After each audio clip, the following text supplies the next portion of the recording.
నమస్తే. ఆర్య గారి సంపాదకీయం ఇది. మన ఎన్నికలపై డ్రాగన్ కుతంత్రాలు అనేది శీర్షిక.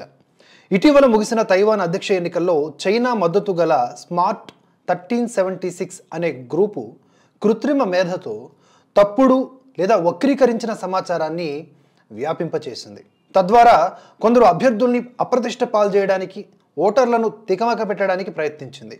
భారతదేశ లోక్సభ ఎన్నికల్లోనూ చైనా ఇదే విధంగా జోక్యం చేసుకోవచ్చు అని చెప్పి మైక్రోసాఫ్ట్ వ్యవస్థాపకుడు బిల్ గేట్స్ ఇటీవల ప్రధాని నరేంద్ర మోదీని కలిసినప్పుడు హెచ్చరించారట. ఈ ఏడాది నవంబర్లో జరిగే అమెరికా అధ్యక్ష ఎన్నికలను ప్రభావితం చేయడానికి రష్యాతో పాటుగా చైనా సైతం ప్రయత్నిస్తున్నది అని అక్కడి గూఢచారి సంస్థలు చెబుతూ ఉన్నాయి. అమెరికాలో 2016 అధ్యక్ష ఎన్నికల్లో హిల్లరీ క్లింటన్ను ఓడించడానికి సామాజిక మాధ్యమాల్లో రష్యా ప్రభుత్వ ఏజెంట్లు తప్పుడు సమాచారాన్ని వ్యాపింపజేసినట్లుగా ఆరోపణలు వచ్చాయి. 2024 ఎన్నికల్లోనూ రష్యా ఏఐ సాంకేతికలతో ఓటర్లను ప్రభావితం చేయడానికి ప్రయత్నిస్తుందని అమెరికా సెనెట్ ఇంటెలిజెన్స్ కమిటీకి ఇటీవల సమర్పించినటువంటి నివేదికలో గూఢచార సంస్థలు హెచ్చరించాయి.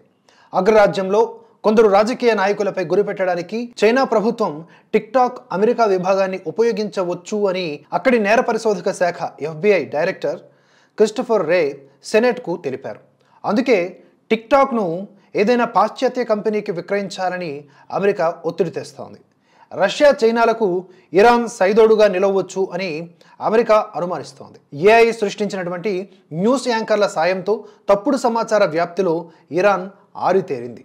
ఉక్రెయిన్కు ఆర్థిక సహాయాన్ని పెంచాలని బైడెన్ సర్కారు ప్రయత్నిస్తూ ఉంటే అసలు మద్దతునే నిలిపివేయాలని ప్రతిపక్ష రిపబ్లికన్లు పట్టుబడుతూ ఉన్నారు.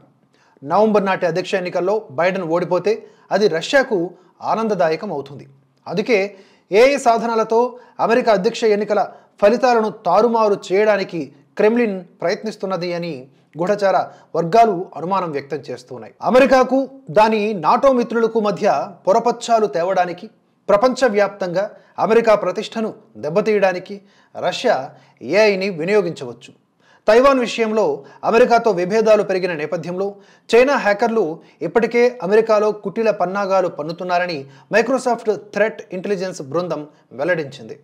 ఓటర్లలో విభేదాలను రెచ్చగొట్టే ప్రశ్నలతో సామాజిక మాధ్యమాలలో సర్వేలు జరపడం, వివిధ వయోవర్గాల వారి మనోభావాలను ప్రభావితం చేయడం వంటి చర్యలకు చైనా హ్యాకర్లు పాల్పడుతూ ఉన్నారు.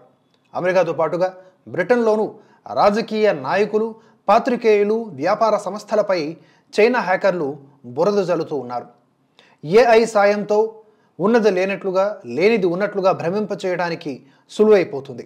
దీన్ని డీప్ ఫేక్ అంటారు. యూట్యూబ్, సామాజిక మాధ్యమాల్లో ఏఐ కల్పిత వీడియోలు, ఫోటోలు, అలాగే సమాచారాలను ప్రచారం చేయడం ద్వారా ఓటర్ల విచక్షణ జ్ఞానాన్ని దెబ్బతీసి సరైన ఎంపిక చేయలేని ఒక స్థితిలోకి వారిని నెట్టడమే హ్యాకర్ల లక్ష్యం. అల్లర్లు జరిగాయనో, పోలింగ్ వాయిదా పడిందనో చెప్పి ఓటర్లు పోలింగ్ కేంద్రానికి రాకుండా నిరోధించడానికి లేదా పోలింగ్ శాతం బాగా తక్కువగా ఉండేలా చూడడానికి ఏఐ సాంకేతికతలను ఉపయోగించవచ్చు. ఇటీవల న్యూ హ్యాంప్షైర్ రాష్ట్ర డెమోక్రటిక్ పార్టీ ప్రైమరీ ఎన్నికల్లో ఇలాంటి ఎత్తుగడను ఉపయోగించారు. డెమోక్రటిక్ పార్టీ ఓటర్లు ప్రైమరీలో ఓటు వేయవద్దని, తమ ఓటును నవంబర్ అధ్యక్ష ఎన్నికల్లో ఉపయోగించాలని అధ్యక్షుడు జో బైడెన్ సూచించినట్లుగా భ్రమింపచేసేటటువంటి ఏఐ కల్పిత ఫోన్ కాల్ను హ్యాకర్లు ప్రచారంలోకి తెచ్చారు. దీని వెనుక చైనా లేదా రష్యా హస్తం ఉన్నట్లుగా నిర్ధారణ కాకపోయినా ఏఐతో ఎలాంటి వక్ర ప్రయోగాలు చేయవచ్చో అర్థమవుతోంది. ఎన్నికలు ముగిశాక ఫలితాలను తప్పుబట్టడానికి కూడా ఏఐని ఉపయోగించవచ్చు. ప్రస్తుతానికి ఎన్నికల ఫలితాలను తారుమారు చేయటంలో చైనా, రష్యాలు విజయం సాధించలేకపోయినా పోను ఏఐ సాయంతో పెద్ద ముందంజ వేయవచ్చని FBI, మైక్రోసాఫ్ట్ భావిస్తూ ఉన్నాయి. అమెరికా ఎన్నికల్లో డీప్ ఫేక్స్, ఇతర కుయుక్తులను కనిపెట్టి తొలగించడానికి కృషి చేస్తామని ఇటీవల Google, meta, X, open AI వంటి 20 బడా టెక్ సంస్థలు వాగ్దానం చేశాయి. దీన్ని కార్యరూపంలోకి తీసుకురావాలి. ఏఐ తదితర సాంకేతికతల దుర్వినియోగం గురించి ప్రజలకు కూడా అవగాహన పెంచాలి.